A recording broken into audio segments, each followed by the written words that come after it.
Gouverner l'islam en France. C'est le titre du dernier livre de Franck Frégosi. Ça tombe bien puisqu'il est avec nous sur Mizzen TV pour nous en parler.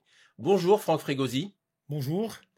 Je rappelle à nos auditeurs que vous êtes directeur de recherche au CNRS, enseignant à Sciences Po Aix, spécialiste des questions d'organisation de l'islam en France et des politiques publiques du religieux en situation de sécularisation. Tout à fait. Dans votre dernier livre, vous rappelez une vérité que les politiques n'aiment pas facilement reconnaître. Le culte musulman est gouverné par l'État. Une vérité qui contredit violemment la laïcité française. Vous nous en direz un mot. Alors déjà, en guise d'introduction, on peut peut-être commencer par là. Que voulez-vous dire concrètement par l'expression « gouverner l'islam en France » ? Alors, merci de me poser la question parce que c'est un sujet qui fait débat, polémique parfois dans les présentations d'ouvrages. Je ne considère pas que l'idée de gouvernance, de gouvernement de l'islam soit une idée totalement irrecevable. Ce que je souligne, c'est le fait que dans l'histoire longue, finalement, de ce qu'on pourrait appeler l'inscription de la question de l'islam à l'agenda public en France, depuis la colonisation jusqu'à nos jours, force est de constater qu'il y a un acteur récurrent, prééminent, qui est l'acteur étatique. Et donc je souligne simplement ce caractère paradoxal. Nous sommes un État qui s'est fort heureusement laïcisé au cours de l'histoire, mais qui aujourd'hui encore tente, je dirais, d'avoir un regard et un droit de regard, voire même une capacité d'intervention dans ce qui, de mon point de vue, comme c'est le cas pour les autres cultes, est plutôt du ressort des principaux concernés, que sont les musulmans de France, leurs différentes organisations, institutions. Donc je souligne le fait que l'idée que l'islam puisse être gouverné n'est pas en soi antinomique. Il s'agit que puisse se doter de normes, d'institutions qui puissent représenter ses intérêts vis-à-vis de l'État. La difficulté, c'est que très souvent, ce que nous avons sous les yeux, y compris aujourd'hui encore, on constate quand même qu'il y a une forte prégnance, je dirais, de l'acteur étatique, en l'occurrence français, mais aussi la prégnance aussi d'autres acteurs étatiques étrangers, qui veulent garder un droit de regard, sinon de contrôle, sur ce qu'est le quotidien de l'islam en France. Oui, alors bon, on va en parler. Hein. La difficulté, effectivement, c'est que dans un cadre laïque, la gouvernance, disons, des cultes est censée être émanée d'elle-même, c'est-à-dire le religieux ne s'occupant que du religieux et le politique ne s'occupant que du politique. Il est attendu des institutions religieuses de s'auto-gouverner elles-mêmes dans le cadre de leurs fonctions. Voilà. Et là, la difficulté, c'est que ce que vous dites, l'islam est gouverné par l'État, le culte musulman est gouverné par l'État, et donc on a déjà une infraction, si je puis dire, ou une rupture du modèle traditionnel français. Et d'ailleurs, je ne sais même pas si c'est un modèle traditionnel, parce qu'on pourrait même parler de l'Église catholique. Oui, je mettrai une nuance. Quand je dis gouverner par l'État, soyons clairs. Il y a très clairement, alors, dans notre gouvernement, le ministère de l'Intérieur, il y a un service en charge, effectivement, des libertés publiques, d'où relève le Bureau central des cultes. Encore une fois, que le ministère ait d'un suivi sur la liberté religieuse en France, c'est tout à fait légitime, c'est normal. La question fondamentale, c'est que dans l'idée de laïcité, vous l'avez rappelé, il y a la neutralité religieuse de l'État, les institutions religieuses sont incompétentes en matière d'administration de la cité, et de ce point de vue-là, il faut absolument préserver ce schéma-là, mais de l'autre, ça présuppose aussi que les cultes sont libres de s'organiser selon leurs propres traditions, dans le respect de leur public. Ce que je dis aussi là, où je vais introduire une nuance par rapport à ce que vous avez dit, c'est que l'État n'est pas seul à la manœuvre. Il ne faudrait pas tomber dans le piège qui consisterait à considérer que l'État, finalement, est celui qui tire les ficelles du début jusqu'à la fin. L'État aussi, depuis maintenant une vingtaine d'années, recherche aussi des partenaires au sein du tissu associatif musulman. Donc, ce que je montre dans ce livre, c'est pour ça que le terme de gouvernance est peut-être plus juste que gouvernement, c'est qu'il y a quand même la volonté de bâtir un schéma coproduit à la fois par l'acteur étatique, et de ce point de vue-là, il est clair qu'il y a le ministère de l'Intérieur, mais il y a aussi d'autres ministères qui interviennent, par exemple, dans la nomination des aumôniers, ce qui est tout à fait compréhensible. Et de l'autre, il y a eu aussi des acteurs dans le champ, ce qu'on appelle islamique, qui ont saisi cette main tendue par l'État pour aussi participer à ce processus, certains d'entre eux souhaitant bénéficier d'une reconnaissance officielle de la part du public. Donc, quand on dit gouvernement de l'islam, ça suppose de prendre en compte la présence de l'acteur étatique, voire d'acteurs étrangers, mais aussi d'acteurs musulmans qui participent de ce schéma de gouvernance globale. Alors on reviendra sur ces acteurs et notamment sur le fait que les fidèles et les imams notamment sont plus ou moins exclus de ce processus d'institutionnalisation et de reconnaissance par l'État. On y viendra un peu plus tard. Pour commencer, est-ce que vous pouvez nous définir quels sont les objectifs précis que l'État s'est fixés dans sa volonté de gouverner l'islam à travers les différentes institutions, que ce soit les ministères, que ce soit le bureau central des cultes, les différents niveaux d'échelons étatiques. Quels sont les objectifs que l'État s'est fixés dans cette gouvernance de l'islam? Bon, d'abord, comme vous l'avez rappelé, il y a un ministère qui est un ministère clé, qui est un ministère pivot, qui est le ministère de l'Intérieur. Et au sein du ministère de l'Intérieur, il y a à la fois le cabinet du ministre et le bureau central des cultes, qui ont vocation, notamment, et le bureau central en particulier, ce qu'on pourrait appeler un suivi juridictionnel des différentes expressions religieuses dans la société française. Et qui, notamment, ont tout un travail, normalement, d'accompagnement sur les statuts juridiques à suivre. Ça, c'est un niveau qui correspond finalement au schéma de l'État républicain classique. Mais le sujet de l'islam aujourd'hui concerne d'autres ministères, pour des raisons d'ailleurs tout à fait légitimes. Hein. Par exemple, la désignation d'aumôniers pour les services publics. Cela est du ressort de chaque ministère. Mais à un moment donné, le ministère a besoin d'avoir un interlocuteur. Et c'est là où intervient une autre phase, c'est-à-dire que depuis maintenant trentaine d'années, régulièrement, le ministère de l'Intérieur a voulu soulever ce qui apparaissait pour lui le problème d'une absence d'organisation centralisée du culte musulman. Et vous le savez très bien, je le rappelle dans l'ouvrage, il y a plusieurs tentatives qui ont été mises en œuvre, où souvent c'est vrai que c'est l'acteur étatique qui a impulsé une démarche. Mais attendant aussi qu'il y ait une sorte que les acteurs concernés, ou du moins ceux qui prétendent avoir leur mot à dire sur la question de l'islam, puissent s'emparer de cela. Il y avait eu le CORIF, on a eu la charte du culte musulman, on a eu ensuite, effectivement, l'Istichala lancé par Jean-Pierre Chevènement, qui aboutit au Conseil français du culte musulman. Et depuis 2022-2023, on a une nouvelle structure, alors qui, sans le dire, a remplacé le CSM, mais sans pour autant prétendre à une quelconque représentativité, le FORIF, le Forum pour l'Islam de France. Mais ce que je veux démontrer par là, ce qui est intéressant, c'est que tout cela ne date pas des années 80-90.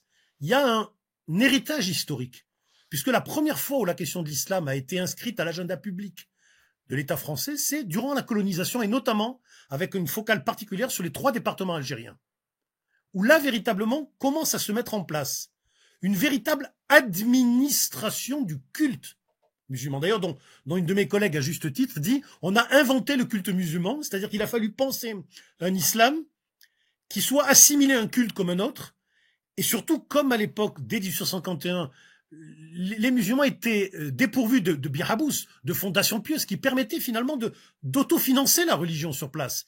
Et l'État français s'étant approprié les terres habous, mais de fait, l'islam ou le culte musulman, si vous voulez, s'est trouvé dépendant financièrement d'un État qui n'était pas un État musulman.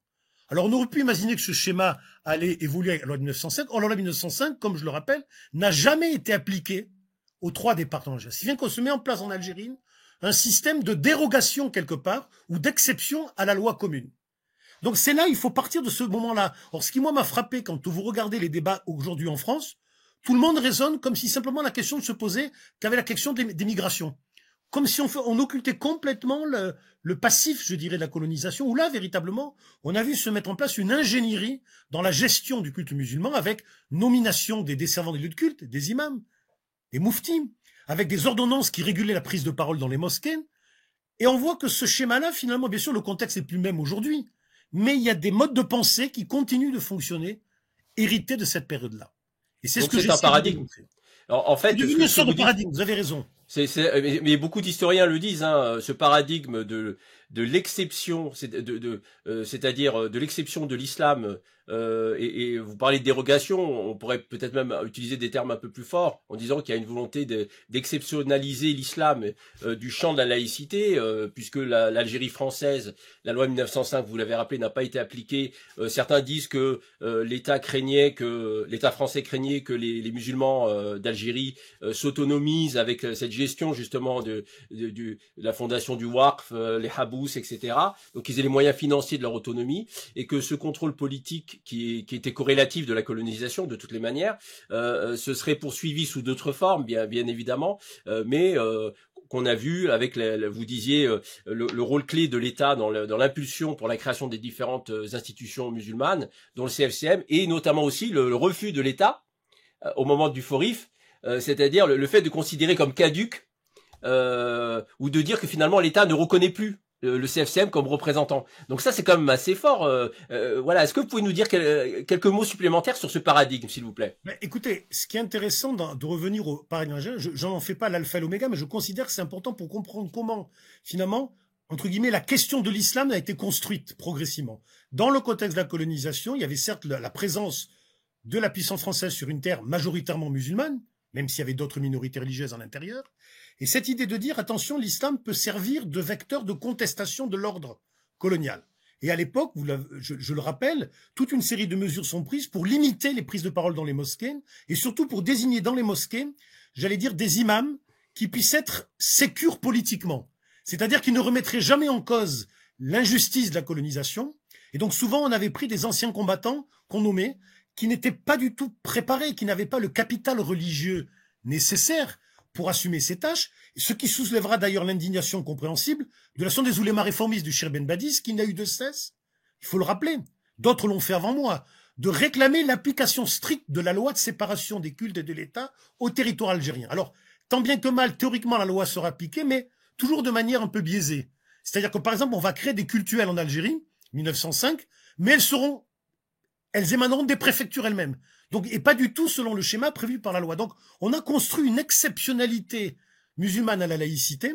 Et le paradoxe, c'est effectivement à l'époque de voir que ce sont les oulémas, des dignitaires religieux musulmans délettrés qui réclament l'application stricte. Certes, ils avaient à l'esprit le fait qu'ils considéraient qu'il n'appartenait pas à un État musulman de gérer les affaires de l'islam. Mais néanmoins, il faut rappeler cela. Et je pense que ce schéma, quelque part, même si les générations ont changé, le contexte n'est pas le même, il y a quand même peut-être dans certains cercles de l'administration, dans nos élites politiques, cette idée de se fabriquer un islam sur mesure, dont on se serait assuré préalablement que ses porteurs soient des garants d'une forme de loyauté irréprochable, et qu'en toutes circonstances, ils assuraient les pouvoirs publics de leur soutien, au risque même de perdre leur propre esprit critique, et le fait même que cette idée, qu'on le veuille ou non, va à l'encontre d'une compréhension équilibrée de la laïcité, qui, comme vous l'avez rappelé, présuppose une liberté d'organisation des cultes dès lors que celle-ci se conforme à l'ordre, je dirais, au droit commun et à l'ordre public. Donc ça, je pense que c'est passé. Néanmoins, ce que je montre aussi,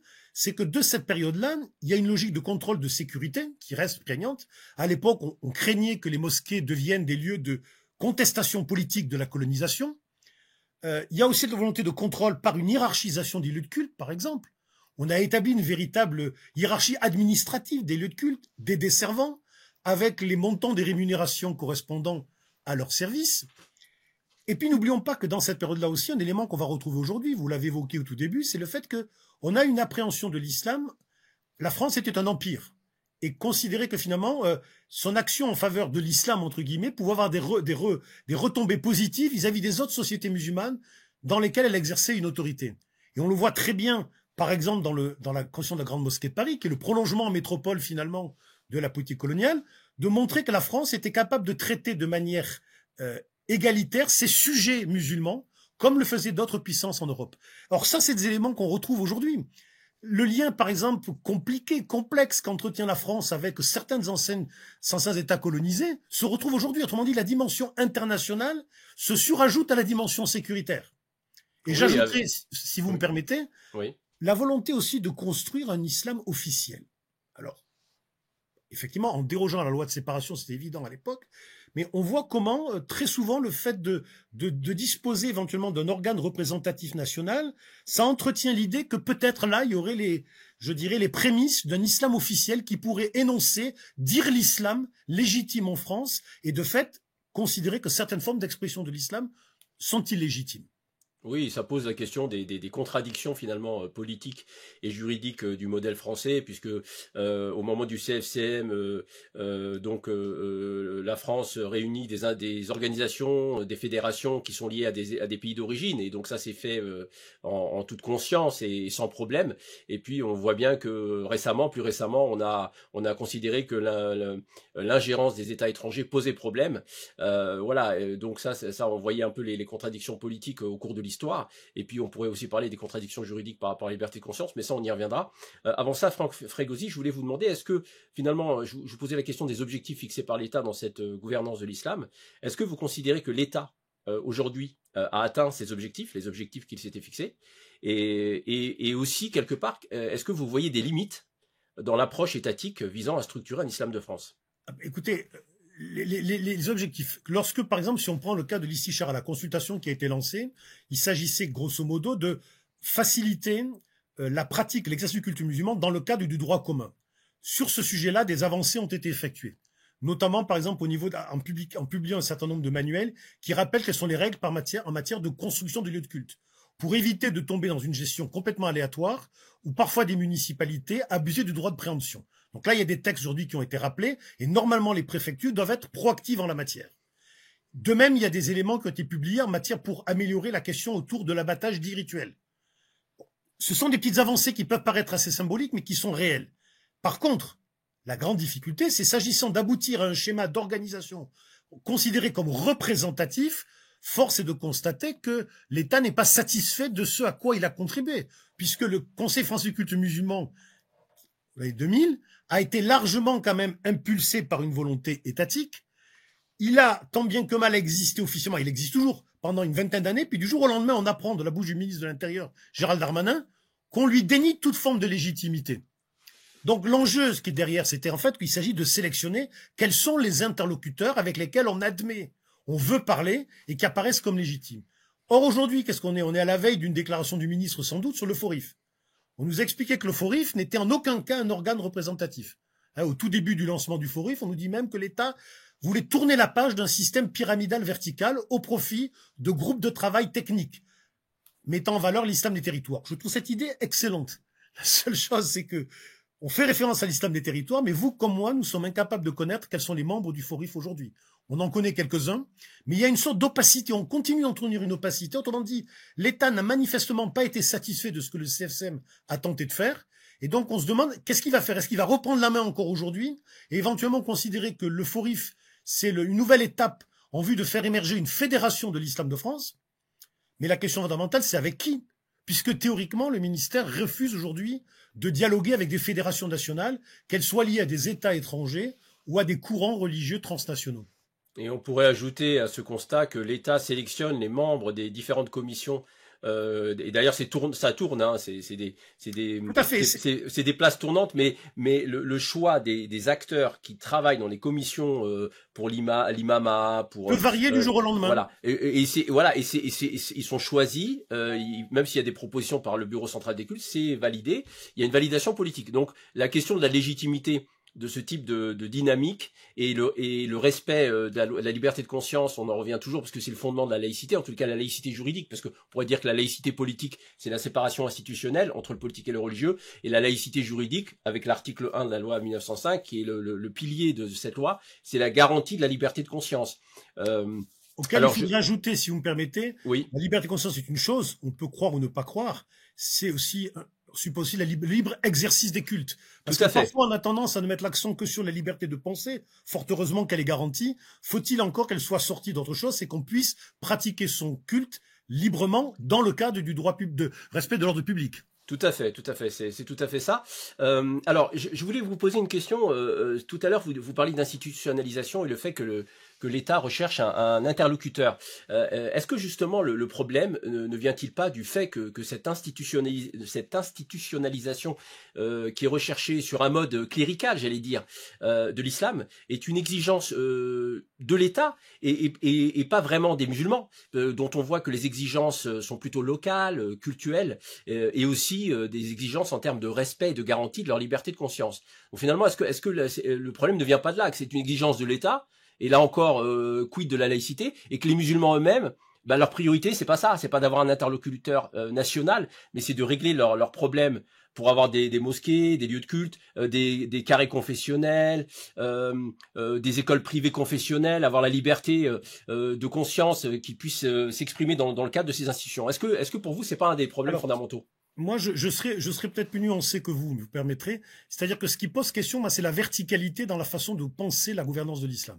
C'est-à-dire qu'on s'imagine que tout part d'en haut et d'en bas. Et souvent, d'ailleurs, les pouvoirs publics ont d'abord pensé en haut sans tenir compte de ce qui se passe réalité à la base. Donc, là où je vous rejoindrai, c'est que les besoins des musulmans que j'appelle du quotidien ordinaire, c'est souvent d'avoir des lieux de culte adaptés à leurs pratiques, une signalisation de ces lieux de culte, bien évidemment, de pouvoir avoir éventuellement des commerces qui sont en lien avec ce qu'on appelle le halal ou pas, la question de la formation de leur cadre religieux, des imams, entre autres, d'avoir éventuellement, mais c'est un sujet d'actualité, des écoles éventuellement sous contrat. Or, aujourd'hui, on a l'impression qu'on est plutôt un phénomène, je dirais, de limitation de plus en plus de cette possibilité. Néanmoins, pour que tout cela puisse faire système, il n'est pas inconcevable d'imaginer quand même qu'il y ait une structure qui puisse être... Vous savez, Jacques Berck parlait, on ne peut pas représenter l'islam, mais on peut le symboliser, qui puisse aussi symboliser l'islam de France. Mais ce que moi j'essaie de faire comprendre, c'est que on ne peut pas penser cela du haut vers le bas. Il faut d'abord partir de la réalité territoriale, des acteurs de terrain, des lieux de culte par exemple, pour ensuite imaginer un système, mais qui soit un peu plus démocratique que celui qu'on a aujourd'hui. C'est-à-dire que, vous l'avez bien, merci de l'avoir rappelé au début, quand on fait l'histoire longue de cette question du gouvernement de l'islam en France, on observe quand même qu'il y a deux grands absents dans ce processus. Les fidèles, d'une part, et les imams. Or, les fidèles sont directement impactés par ce, puisqu'il y a des structures qui sont supposées prendre en charge leurs intérêts. Or, vous le savez comme moi, les fidèles ne sont jamais sollicités. Ils sont sollicités pour les collectes, ça oui. D'ailleurs, c'est eux les principaux bailleurs de fonds de l'islam au quotidien, et ils sont plutôt généreux. Mais quand il s'agit, par exemple, de désigner jadis des représentants pour être élus au Conseil général du culte musulman, le CERSEM, jamais les fidèles n'étaient sollicités pour émettre leur avis, leur opinion. De la même manière pour les imams, régulièrement les imams sont... Alors il y a des périodes où on les a pointés du doigt comme supposés favoriser le communautarisme. On les appelle à la rescousse pour lutter contre l'islamisme radical, voire le séparatisme. Ce sont toujours des objets de politique publique, mais on ne les considère pas comme des sujets à part entière. Il serait plus logique, me semble-t-il, de commencer par recueillir leurs besoins, parce qu'ils expriment aussi des besoins, et dans une étude qu'on a menée avec une collègue, on a recensé un certain nombre de besoins de leur part, besoin de reconnaissance sociale, y compris vis-à-vis de leurs propres fidèles, qui ont parfois tendance à abuser, je dirais, de leur patience, en tout cas de leur disponibilité, besoin peut-être de reconnaissance financière. Vous savez, le statut de l'imam, c'est la question du statut de l'imam. La question du statut de l'imam. Alors, c'est un sujet qui est important, mais qui était déjà entre les mains du CERSEM il y a longtemps, et qui n'a pas pu déboucher véritablement sur une plateforme commune. Or là, ce qu'on observe, ces deux acteurs sont des acteurs clés de l'islam en France. Ils ont totalement été évacués. Regardez combien de responsables d'imams sont véritablement en charge de fédérations nationales. Est-ce que vous y voyez pas le signe d'une défiance profonde de l'État, disons séculier, c'est-à-dire la France a été profondément sécularisée, il y a un anticléricalisme historique a toujours été persistant en France, même si dans les débats autour de la loi 1905, ce n'est pas ce courant qui l'avait emporté, mais ce courant n'a jamais disparu et on peut peut-être considérer que le laïcisme qui s'est développé ces dernières décennies constitue un retour un peu de cette tendance-là. Est-ce que vous n'y voyez pas le signe d'une défiance de la part au moins de ces représentants-là, de cette sensibilité-là, vis-à-vis des fidèles, des musulmans de France, et à plus forte raison, a fortiori, des imams? Alors, oui et non, je dirais qu'une partie de l'élite politique a quand même tendance à penser l'islam avec le modèle catholique romain. Vous savez, il y a quand même une volonté de cléricalisation, y compris de l'imama. Quand bien même on a beau leur expliquer que les fonctions ne sont pas les mêmes, et notamment le lien d'autonomie que veulent avoir souvent beaucoup d'imams par rapport au président de mosquée, mais on a l'idée aussi donc on a ce schéma-là qui fonctionne. Pour d'autres, il y a de toute façon, comme le dit mon collègue que vous connaissez, Awes Seniger, il y a quand même un régime du soupçon qui s'est installé. C'est-à-dire que qu'on le veuille ou non, il y a quand même la question de l'islam en France est souvent abordée sous l'angle des controverses. Donc il y avait toujours une dimension négative. Comme si quelque part, en dépit de l'histoire longue des rapports français avec l'islam, je suis par la colonisation, mais pour aller plus loin, comme si l'on attendait des musulmans qu'ils fassent des preuves de leur pleine citoyenneté. Et je donne un exemple souvent que je suis frappé quand je discute avec des acteurs locaux, combien certains me disent, mais quelle sera la prochaine étape? On a connu un certain nombre de lois qui limitaient la visibilité urbaine de certains symboles de l'islam, sur lesquels d'ailleurs peu de responsables politiques veulent revenir aujourd'hui. On a eu une loi confrontant les principes de la République. Quelle va être la prochaine étape? Or, j'ai l'impression que le curseur se réduit de plus en plus, comme si quelque part, et je pense qu'il faut expliquer cela, il faut aussi apporter des arguments contraires, comme si d'une certaine manière on considérait que l'islam n'avait pas encore tout à fait sa place sur le territoire national, et comme si en permanence on rajoutait des conditions supplémentaires. Je parle même parfois d'une liberté conditionnelle, comme si pour être pleinement musulman, il fallait faire allégeance ou renoncer à un certain nombre de spécificités. Or, je trouve que ce schéma-là est un peu excessif s'agissant de l'islam par rapport à ce qu'on demande ou on ne demande pas à d'autres cultes. Donc je pense qu'il faut ramener, si vous voulez, notre appréhension de ce que représente l'islam, y compris le gouvernement de l'islam, dans le droit commun. Il ne faut pas considérer que l'islam est une religion qui échappe au droit commun. Et d'ailleurs, aucun musulman ne demande à échapper, à se soustraire à la loi commune.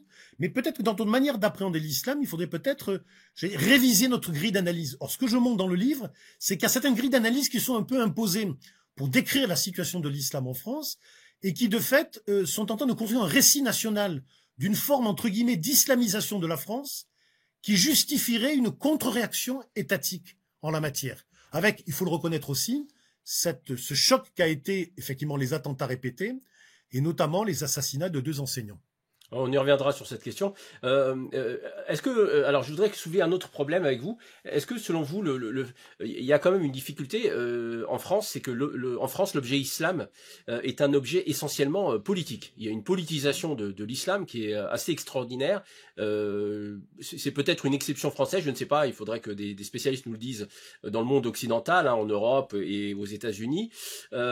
Finalement, comment expliquez-vous l'incapacité des pouvoirs publics de voir en l'islam une religion et non une idéologie politique. Parce que finalement, c'est très important, parce qu'on voit très bien, par exemple, sur la question du voile, on entend depuis des décennies le fait que le voile serait un étendard de l'islamisme, un drapeau, un acte de militantisme, alors que toutes les études, non seulement les études théologiques, mais aussi les études de terrain sociologiques, montrent bien que la plupart des jeunes femmes qui portent le voile sont dans des cheminements, d'ailleurs il y a des différences dans le cheminement, mais sont dans des exigences de liberté, des cheminements spirituels, que c'est pas l'objet d'une imposition familiale dans un contexte de toute façon qui est libéral. Donc comment vous expliquez cette persistance de la part d'un certain nombre d'élites politiques à ne voir dans l'islam qu'un objet politique et non pas une religion?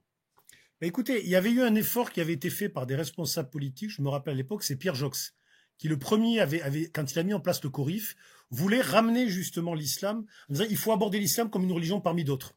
Parce que déjà dans les années 80, fin des années 80, il y avait aussi l'impact l'écho d'un certain nombre de tensions extérieures. Et je pense que l'une des raisons de cela tient aussi qu'on a tendance à appliquer à la réalité de l'islam en France un certain nombre de grilles d'analyse qui sont valables dans des sociétés majoritairement musulmanes. Et on fait une espèce de transposition.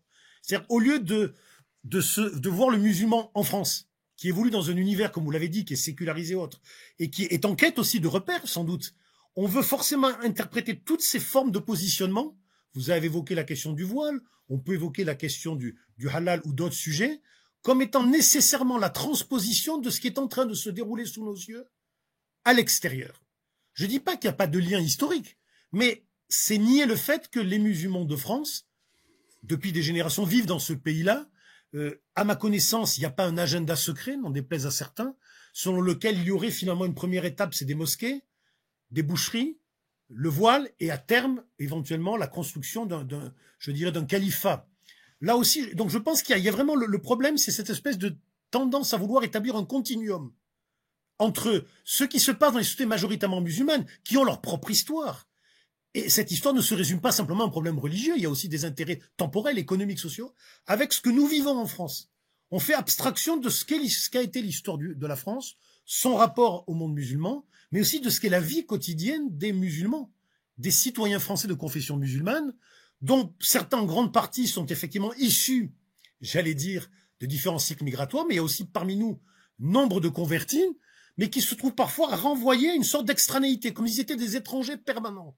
Donc ça, je pense, c'est vraiment un problème de, à la fois tenir compte de ce que, bien sûr, il y a des impacts de la dimension internationale sur le quotidien des musulmans de France, mais sauf qu'on le perçoit uniquement de manière négative, comme étant forcément la volonté de transposer en France ce qui se déroule dans les sociétés musulmanes, qui sont elles-mêmes des sociétés dominées par des régimes autoritaires, où la liberté n'a pas forcément voix au chapitre. Et donc on s'imagine que les musulmans de France, quelque part, seraient dans le mimétisme par rapport à leurs coreligionnaires, ce qui est une vue de l'esprit, mais en tout cas qui produit néanmoins de la politique publique, parce qu'on est persuadé aujourd'hui que si on ne prend pas, si on se met pas en garde, si on ne met pas, j'allais dire, si on ne regarde pas avec minutie, voire même avec suspicion certaines pratiques religieuses, à terme, il va y avoir une subversion intérieure. C'est la fameuse théorie de la 5e colonne, où on a rajouté depuis quelque temps les universitaires, puisque les universitaires seraient complices d'un processus quelque part à peine larvé d'islamisation de la société.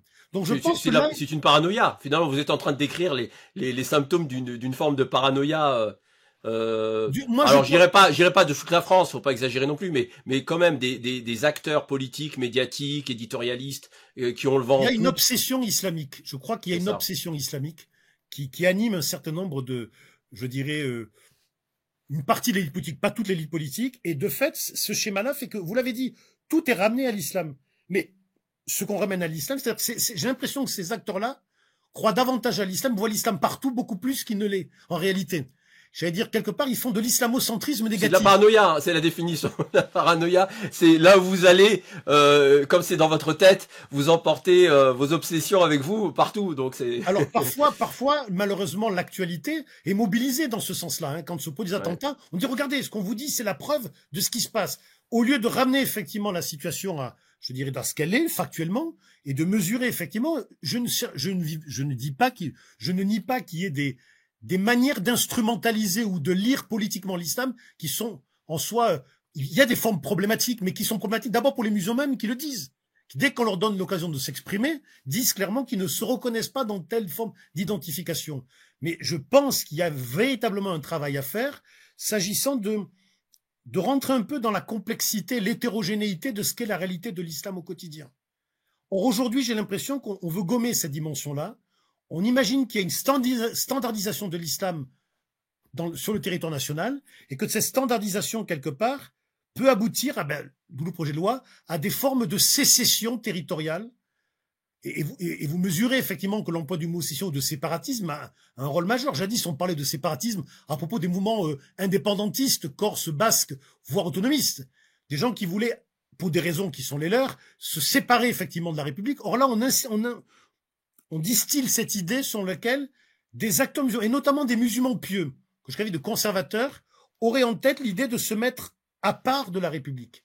Donc cela produit des effets politiques. On le voit bien avec la loi confrontant confrontant les principes de la République. Encore une fois, je suis pas là pour dire que, bien sûr qu'il faut un rappel au droit, mais personne ne remet en cause cela. La question, c'est l'usage qu'on en fait parfois dans certaines circonstances. Et beaucoup de dérives malheureusement, hein, de perquisitions à domicile, de fermetures d'établissements, de librairies, de commerces et bon ça on en parlera sur le séparatisme avant de l'aborder. Oui. Une dernière question sur ce point-là. Est-ce que vous pensez pas également, Franck Frégosi, que l'une des causes qui explique l'incompréhension fondamentale d'un certain nombre d'élites politiques par rapport à la question de l'islam, c'est finalement cette sécularisation qui est la plus aboutie dans le monde occidental, je dirais, et qui a produit une forme d'incompréhension totale de ce qu'est le religieux. C'est-à-dire en fait, on ne sait plus ce qu'est la religion, le sacré, la relation à Dieu, et donc on ne peut pas faire même si c'est une religion différente, on ne peut pas faire de lien,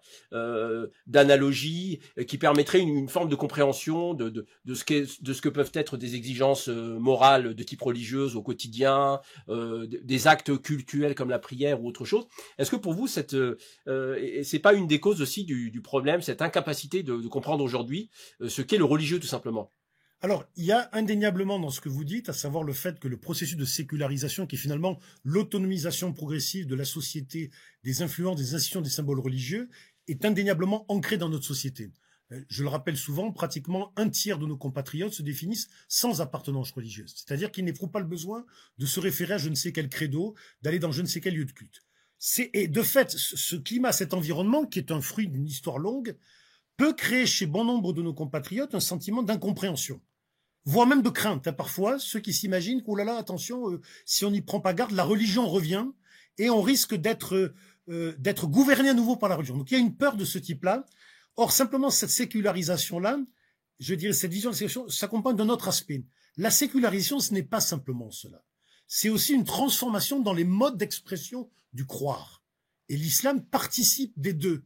C'est-à-dire qu'effectivement, l'islam, d'un côté, peut interpeller l'histoire occidentale sur l'importance accordée au sacré, mais en même temps, force est de constater qu'aujourd'hui, au quotidien, les communautés musulmanes elles-mêmes doivent s'emparer de cette question de la sécularisation, non pas comme un danger, comme une menace, mais comme une manière de dire autrement peut-être leur rapport à l'islam et aux normes.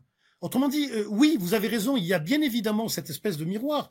En voyant tous les débats sur l'islam, les controverses, certains s'imaginent que il y a une régression qui se passe dans la société et que la religion est en train de revenir. D'où la volonté de certains d'imaginer que la laïcisation puisse s'étendre à l'ensemble de la société. Certains même prendraient une sorte d'invisibilisation religieuse dans la société, ce qui est une... C'est une sortie, en fait, c'est une sortie de la laïcité. Hein. Il n'y a plus de laïcité en France, parce que c'est la fin de la liberté de conscience et la liberté de culte. C'est la disparition de la liberté de culte. La laïcité, partout, elle est nulle part, hein, finalement. Et de l'autre, prendre en même temps en considération le fait qu'il y a la sécularisation, c'est pas simplement la modification du statut social de la religion, c'est aussi une modification de la société religieuse elle-même. Il y a un certain nombre de questions qui se posent aujourd'hui, qui sont posées à tous les actes religieux. Et moi, je le répète, l'islam n'est pas spécifique en la matière. À un moment donné, se pose la question de se dire, voilà, quel est l'essentiel de la foi? Quels sont les éléments secondaires avec lesquels on peut discuter, on peut composer? Or, ce débat-là, la société française y est prête.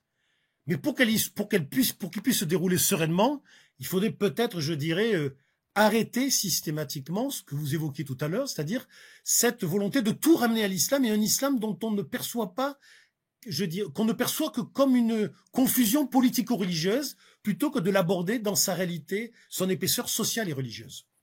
Est-ce que vous diriez que la laïcité aujourd'hui subit une forme d'instrumentalisation dans le débat politique en France? Ben, je dirais que oui, alors, il y a plusieurs usages de la laïcité, hein.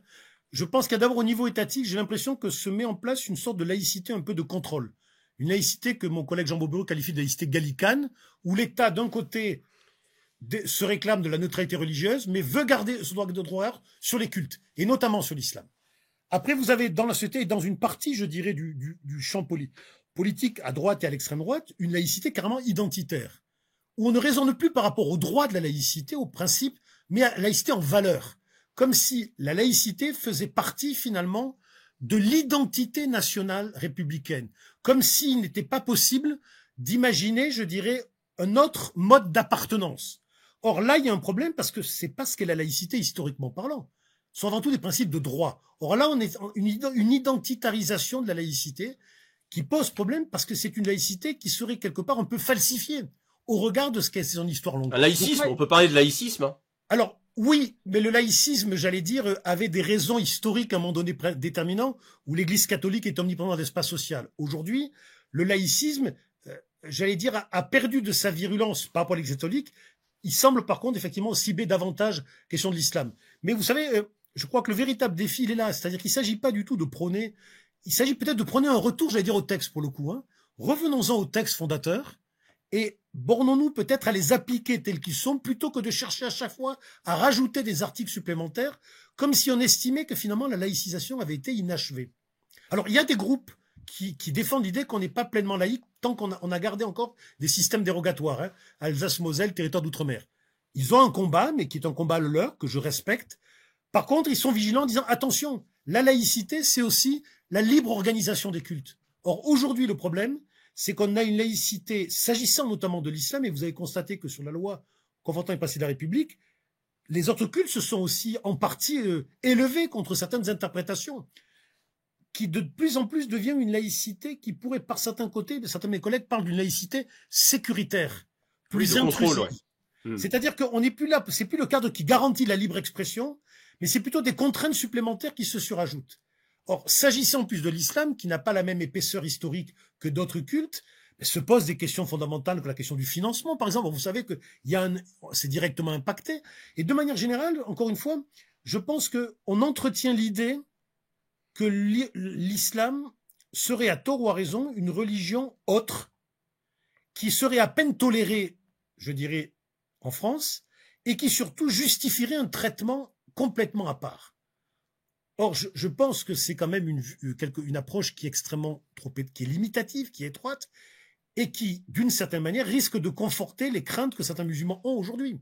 Justement, c'est ma question. Est-ce que, vous savez, pour beaucoup quand vous discutez avec les musulmans du quotidien, mais aussi avec certains acteurs associatifs ou même des intellectuels, des universitaires qui parleront en off, il y a vraiment comment dire, un scepticisme total sur le fait qu'on soit encore dans un régime laïque, notamment sur la question de l'islam, puisque cette question des libertés religieuses aujourd'hui, il y a eu des livres qui ont été écrits sur ces musulmans qui partent de France parce que justement effectivement, voilà, ils vivent un climat extrêmement répressif. Vous allumez votre télé, on vous parle du voile comme d'un problème, des musulmans comme d'un problème. On voit que les deux seules écoles privées musulmanes qui étaient sous contrat, pardon, avec l'État, se voient retirer leur contrat. Enfin bref, il y a un climat qui est vraiment extrêmement anxiogène et liberticide pour le coup. Et donc dans ce contexte, est-ce qu'on peut encore parler, si on est objectif et qu'on prend la réalité en compte, hein,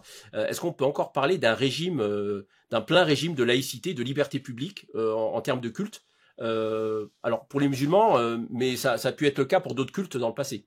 Alors, je vais être peut-être nettement nuancé. Je dirais que nous sommes toujours, que je sache, Dieu merci, si je puis dire, ce paradoxe en régime de laïcité. Ce que j'ai dit juste avant, c'est qu'on a eu dans l'histoire différentes manières de lire et de mettre en forme la laïcité. Là, aujourd'hui, on est vraiment dans une démarche d'une laïcité plus intrusive et qui en même temps est plus extensive que ce qu'a été la laïcité des pères fondateurs, hein, notamment d'Aristide Briand ou de Jaurès, qui considéraient qu'il fallait s'en tenir effectivement au débat du Parlement, mais certains s'étaient même opposés à ce qu'on interdise le vêtement religieux à l'époque. Or, aujourd'hui, on a ceux qui imaginent effectivement que l'invisibilisation complète de tout signe distinctif puisse être la solution, le garantie du, entre guillemets, du soi-disant vivre ensemble. Donc je dis pas qu'on n'a pas changé de régime, mais la façon, il y a un redéploiement de la laïcité dans un sens qui n'est pas forcément dans le sens d'une forme de libéralisme philosophique. Ça, je suis conscient de cela. Mais c'est le principe, l'article 1 de la loi 1905, c'est pour ça que j'insiste un peu là-dessus. C'est pour ça que la laïcité aujourd'hui est débattue. Elle n'est pas débattue parce qu'il n'y a pas des gens qui veulent remettre en cause ses fondements. À ma connaissance, il n'y a pas de formation, je dirais, théocratique, hein, n'en déplaise à certains. Pas des jurés, mais disons de facto. Voilà. Mais la question fondamentale, c'est quelle lecture on en fait. Regardez, je le rappelle dans le livre, la polémique autour de l'Observatoire de la laïcité, qui a été complètement démantelée, alors qu'il se contentait de rappeler ce qu'était la laïcité en droit, en intégrant aussi toute la jurisprudence. Or, cette vision de la laïcité a déplu. Et on est allé, je dirais, on l'a complètement démantelé, alors que c'était un organe qui était indépendant, qui émettait des rapports, qui émettait des avis. Et aujourd'hui, on a voulu complètement bousculer ce schéma-là. Donc là, c'est inquiétant s'agissant de l'usage social qui est fait du référentiel qu'est la laïcité, qui est un référentiel commun. Or, le problème aujourd'hui, c'est que très souvent, on se demande, mais est-ce qu'on n'est pas en train de, quelque part, de miner les fondements même de la laïcité, quand on voit effectivement comment le champ d'extension et surtout comment je pourrais dire, la volonté de contrôle est telle qu'on en vient à se demander si véritablement on ne veut pas faire de la laïcité une sorte de mode de vie, je dirais, alors que c'est un cadre juridique qui garantit effectivement la liberté d'expression. Or, j'ai l'impression comme c'était une idéologie à part entière. Et dans ce cas-là, effectivement, il peut y avoir... je suis partisan d'un débat tous azimuts, mais dès lors, on ne peut pas non plus faire dire au droit ce qu'il n'a jamais dit. Or, j'ai l'impression qu'aujourd'hui, on veut tirer un petit peu, et d'ailleurs, vous notez souvent, l'argument est avancé en disant, oui, mais la laïcité, c'est une valeur beaucoup plus qu'un principe. Mais on ne peut pas oublier les principes, parce que les valeurs sont subjectives. Vous comme moi pouvons avoir des valeurs différentes. C'est ça, au moins, si on se réfère au droit commun, il n'y aura pas de discussion. Or, j'ai l'impression qu'il y a cette tendance qui existe aujourd'hui et qui peut s'avérer nettement problématique, et qu'il est, grosso modo. Alors un mot sur le séparatisme maintenant, hein, vous en avez dit quelques mots auparavant. Donc une loi a été votée, initialement présentée comme une loi contre le séparatisme, et ensuite rebaptisée pudiquement loi confortant les principes de la République, sous-entendu que les principes de la République avaient besoin d'être confortés. Voilà, donc ce terme, qu'est-ce que vous pouvez nous dire sur ce terme, avec quand même deux éléments critiques pour introduire cette question. C'est que on parle souvent alors séparatisme, c'est un peu le nouveau terme qu'on utilise pour rappeler celui de communautarisme, hein. L'idée de communauté fermée sur elle-même, ça rejoint un petit peu ce terme-là. Beaucoup vous disent que les politiques publiques dans un certain nombre de départements d'Île-de-France, eh bien sont des politiques où on regroupe les populations d'ethnie, de même ethnie ou de même confession dans des quartiers, donc on crée des ghettos finalement, et ensuite on accuse ces populations de vivre renfermées sur elles-mêmes, alors qu'il y a des besoins de mixité sociale qui sont très très forts, comme les études le révèlent. Et le deuxième point, donc c'est un autre point totalement différent, vous l'avez abordé sur la question du terrorisme. On remarque aussi quand même que quand on reprend toutes les séquences dramatiques qui ont accablé le pays sur les questions du terrorisme, terrorisme, on remarque que finalement les acteurs qui étaient engagés dans cette folie criminelle n'étaient pas des acteurs qui émanaient de mosquées, qui étaient proches d'imams. On a parlé d'islamisation de la radicalité, comme le disait Olivier Roy, pour des prisonniers. On l'a vu dans l'assassinat de Samuel Paty, on a vu que c'était un ressortissant étranger, donc qui n'était pas issu d'une socialisation religieuse. Donc on a vu quand même que dans toutes ces affaires de terrorisme, la socialisation religieuse des mosquées, des lieux de culte, n'était pas directement impliquée dans ces processus, mais finalement, elle en subit.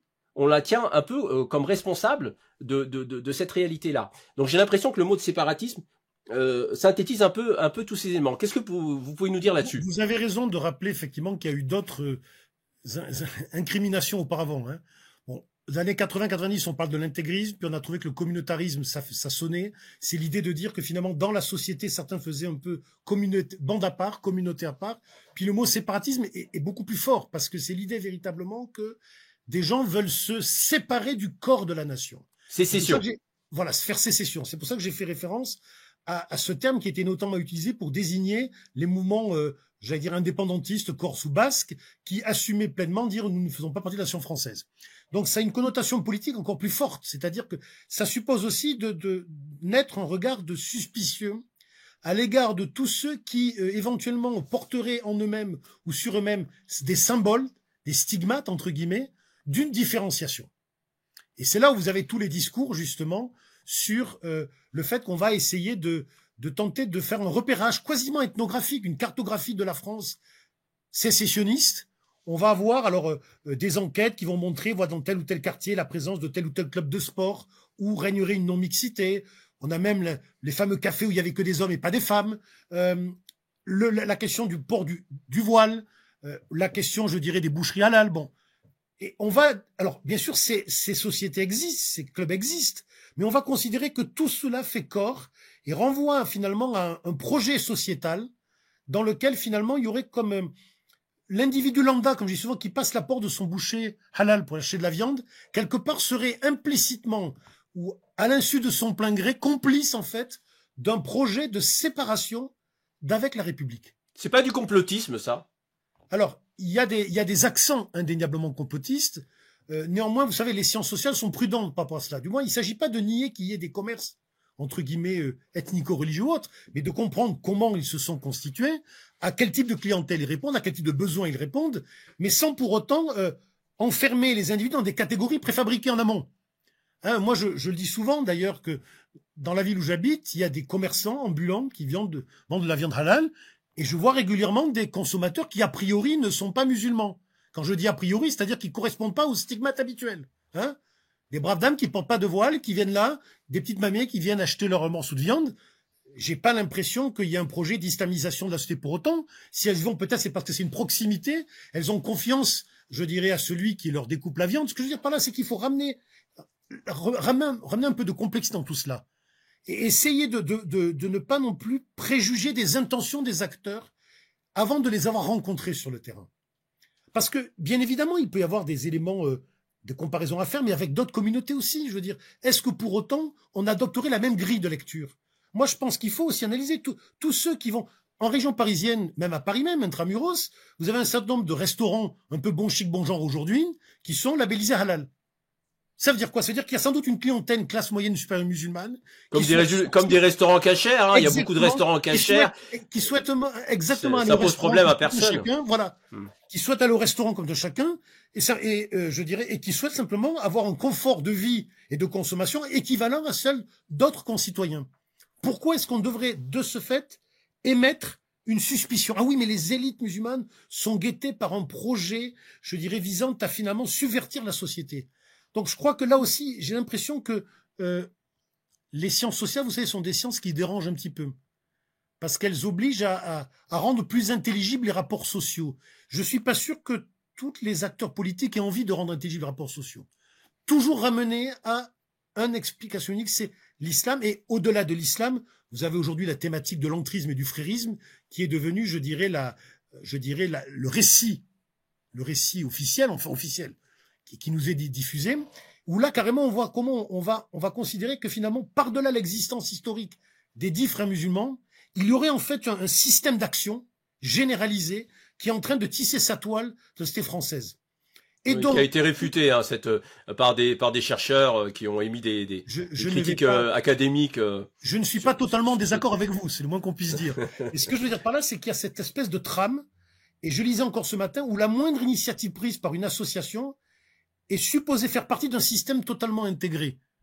Et c'est là où je pense qu'il y a une difficulté, parce que là, au moins, parce que là, on est en train d'avoir un récit préfabriqué. Alors vous dites de nature complotiste. Je dis simplement qu'on a une explication univoque et on évacue complètement la complexité. Par exemple, s'interroger pourquoi les acteurs aujourd'hui éprouvent le besoin, les acteurs musulmans, d'avoir des produits labellisés halal. Posons-nous la question. À quoi ça correspond? Sans doute de la part à une exigence, je dirais, de traçabilité. Et pour certains qui estiment que leur foi les incite à aller dans ce sens-là, pour d'autres, il y a mille raisons qui peuvent exister. J'allais dire, mais on a vraiment l'impression que, et là ça rejoint votre remarque précédente, que parce que c'est l'islam, parce qu'il y a l'idée effectivement d'une connexion avec un certain nombre de règles religieuses normatives, forcément il y aurait, excusez-moi, anguille sous roche. Et que si on regarde un petit peu, si on dévoile entre guillemets cela, on s'aperçoit que derrière des simples commerces, labellisés halal ou des clubs sportifs ou même des mosquées a fortiori, il y aurait sans doute des officines, j'allais dire, qui visent à transformer la société. Je crois que le vrai problème, c'est qu'on glisse très vite dans la logique du grand remplacement. Voilà, c'est ce que vous m'enlevez les mots de la bouche. J'allais vous dire, finalement, ce dont on n'a pas encore parlé dans cet échange, c'est finalement la question du discours, j'allais dire d'extrême droite ou de droite extrême. Les frontières sont de plus en plus difficiles à établir. La perméabilité de ce discours-là, le grand remplacement en fait partie. Est-ce que on peut pas attribuer à la visibilité excessive de ce discours, y compris chez certains acteurs politiques, mais aussi dans les médias, une responsabilité dans finalement la banalisation de cette crainte, voire même de cette hostilité, voire même parfois de discrimination dans la société française par rapport à des concitoyens de confession musulmane qui ont une visibilité religieuse. Vous savez, je donne souvent cet exemple d'une personne que j'ai croisée au hasard d'entretien, un peu informel, qui est un médecin, parfaitement, je dirais, inséré socialement, économiquement, français, confession musulmane, dont les enfants sont scolarisés dans le service public, qui lui-même ne manifeste pas une foi ostentatoire. Je prends volonté des précautions, c'est-à-dire comme vous dites, c'est un musulman du quotidien, mais qui, chaque fois qu'il fait quelque chose, n'a pas besoin de dire qu'il est musulman. Il agit en tant que citoyen. Et qui, une fois, me dit, je me demande véritablement si j'ai encore ma place dans cette société. Si je ne suis pas en train on n'est pas en permanence, à travers toutes les polémiques qui reviennent systématiquement, si systématiquement on me donne pas un signe que tu n'as pas ta place, ou du moins, tu n'as pas encore ta place, tu n'as pas mérité pleinement ta place, si tu ne renonces pas à un certain nombre de traits qui te singularisent. Je pense que on devrait avoir ce débat-là. C'est-à-dire qu'on ne peut pas simplement réfuter en disant, il faut pas parler d'islamophobie, c'est un mot tabou. Non, je pense qu'il faut clairement poser la question et ayant au moins la considération d'écouter ce que des compatriotes de confession musulmane ont à dire sur leur quotidien. Il ne s'agit pas de dire qu'ils ont forcément nécessairement raison, mais ils ont peut-être pas totalement tort aussi quand ils font état effectivement de ce que vous disiez, ces discriminations du quotidien, ces petites paroles, ces petits regards qui sont avancés. Et encore une fois, je le dis, mais sans pour autant faire naître de nouvelles polémiques, mais prendre en considération aussi les aspirations, si diverses soient-elles, des Français de confession musulmane, quelle que soit leur histoire familiale. Et encore une fois, je parle de personnes qui ne sont pas forcément militants, qui ne sont pas forcément engagés dans des structures représentatives, qui sont, je dirais, dont l'islamité se manifeste notamment pendant le mois de Ramadan, mais qui le reste de l'année sont plutôt extrêmement, j'allais dire, discrets, mais comme tout un chacun. Et en disant le mot discret, je mets des guillemets, parce que je sais qu'il y a aussi un discours sur la nécessité d'une invisibilisation. Jean-Pierre Chevènement avait sorti ce discours. Mais je veux dire que le premier président de la Fondation Islam de France, c'était pas terrible en termes de symbole. Mais ce que je veux dire par là, c'est que il faut peut-être. Alors, je comprends qu'il y a un poids, une prégnance, une influence de dimension, de dynamique internationale. Ok, mais revenons quand même à ce qu'est la réalité de l'islam au quotidien en France. Et comme je l'ai dit dans le livre, écoutons ce que les fidèles ont peut-être à nous dire sur ce qu'ils souhaiteraient pour l'islam du quotidien et leurs imams. Mais de la même manière, prenons avec un peu plus de considération ces paroles-là. Ça ne veut pas dire forcément que tout le monde, qu'ils ont forcément raison en toutes circonstances, mais au moins, c'est ce qu'ont montré mes collègues, qui ont fait cet ouvrage sur la France, mais il la quitte, qu'il y a quand même une partie des élites musulmanes qui ont les moyens de s'émanciper, enfin, de sortir du territoire national, qui font le pari de l'éloignement. Je crois que ça devrait nous interroger quand même sur, effectivement, il est où le séparatisme là? Il est généré par qui? C'est ça, c'est une vraie question. Encore, je ne suis pas là pour lancer des accusations, j'allais dire, mais je pense que nos responsables politiques devraient s'interroger, devraient peut-être commencer par considérer que les musulmans de France sont des citoyens pleinement et pas totalement à part, ce qui justifierait un traitement différencié. Donc, encore une fois, on va voir ce que va donner la suite, mais je pense qu'il y a de réelles inquiétudes du côté des musulmans, notamment, de ce pays, et plus largement, mais peut-être qu'il faudrait aussi interpeller les institutions musulmanes elles-mêmes ou les organisations musulmanes elles-mêmes. Je ne sais pas si on a l'occasion d'en parler, parce que dans ce processus de gouvernement de l'islam, certaines ont été partie prenante de ces différents schémas successifs. Et peut-être les interroger sur leur propre bilan. Est-ce qu'elles ont contribué finalement à peut-être à l'infléchissement de certaines politiques ou pas? Or, j'ai l'impression qu'aujourd'hui, il y a une espèce de cacophonie qui règne, ou du moins, il y a plus d'instances représentatives, ok? Donc on pense que tout est réglé. Rien n'est réglé pour autant. Il y a des propositions qui circulent. Par contre, j'observe qu'il y a toujours des acteurs qui s'agitent pour être les plus représentatifs des représentatifs. Hein.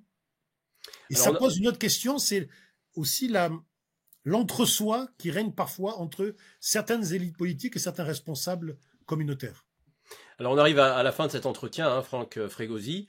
Alors vous parliez du terrain, justement. Que vous disent les acteurs du terrain que vous avez rencontrés sur cette question de la gouvernance de l'islam? Bien écoutez, ils me disent exactement ce qu'on m'a dit l'autre fois. On m'a dit, mais vous parlez d'organisation représentative, mais ils représentent qui? Nous ne nous sentons pas représentés. Et alors, on me disait déjà ça auparavant par rapport au CFCM, en me disant, le CFCM, c'est quoi? Mais bon, ils avaient retenu des noms quand même. Ils savaient qui était président, quels étaient les responsables. Le FORIF, c'est la même chose quelque part. Alors que l'idée, encore une fois, était intéressante. Ils me disent, mais le FORIF, on connaît encore moins. On nous a simplement dit que c'était pas un organe représentatif, mais on constate qu'il adopte des textes qui donnent des indications sur le futur de l'organisation de l'islam. Mais pour autant, ces personnes que j'ai croisées, c'est des hommes et des femmes, ils me disent, mais on nous a jamais consultés en la matière. Donc, on se sent pas du tout concerné par ce qui est en train de se passer, même si on constate que bon nombre d'acteurs parlent en notre nom, mais sans jamais avoir fait le pari de nous consulter. C'est pour ça que je pense qu'il y a aussi une incompréhension. Si ces organisations peinent à être crédibles, c'est parce qu'elles-mêmes n'ont jamais fait le pari, j'allais dire, de revenir auprès de, je dirais, des fidèles pour recueillir leurs besoins. Et je comprends pourquoi, quand je leur ai dit récemment qu'il fallait envisager quand même peut-être des manières d'associer les fidèles, ça les a totalement désemparés. Parce que pour rien au monde, elles ne voudraient entendre peut-être les récriminations, les critiques sans doute légitimes qui les viseraient. Donc c'est pour ça que je défends. Mais encore une fois, c'est pas une idée révolutionnaire. Je souhaiterais que l'on rapproche le mode de gouvernance de l'islam en France de ce qu'il est pour les protestants et les juifs, où là, les fidèles participent à la désignation de leurs représentants. Pourquoi est-ce que l'islam devrait échapper à cela? Par quel mystère?